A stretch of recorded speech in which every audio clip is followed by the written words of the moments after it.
The Third Amendment by Rochelle Griego. The Third Amendment states that no soldier shall in time of peace be quartered in any house without the consent of the owner, nor in the time of war, but in a manner prescribed by law. What this means is, no soldier during times of peace can at any time reside in a private residence without the consent of the owner, nor during times of war unless it is done so in accordance with a legal procedure. The Third Amendment traces its roots to English law.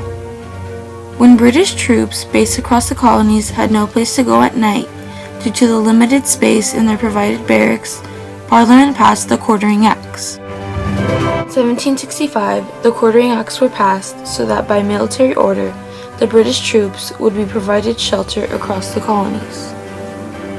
Though the troops had abused this power for years, it was not recognized as a problem until 10 years later, in 1775, when the American Revolutionary War had begun. At this point, even American colonists had begun to shelter British troops whether or not they wanted to, which in turn did anger many of the American colonists because not only were they obligated to shelter the soldiers, but to pay for all other necessities such as bedding, food, and even beer. Though throughout the next 10 years, other states would soon adopt a law similar to the Third Amendment, it wasn't until 1789 that it would be drafted by James Madison to be put into the Bill of Rights in 1791. The Third Amendment is often thought of as the Forgotten Amendment, and it was just that until 1982. Nearly 200 years had gone by with no mention of the amendment until the Supreme Court case Engblom v. Carey.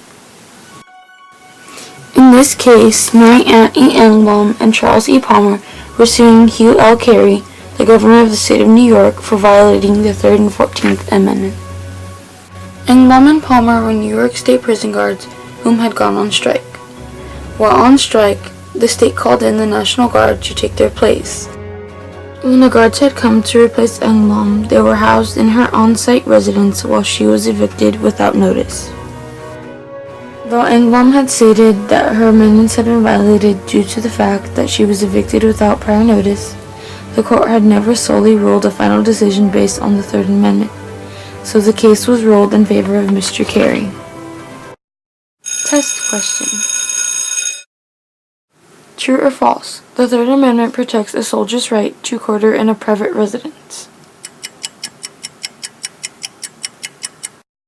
The answer is false. The Third Amendment protects a civilian's right to privacy within their homes against any military member.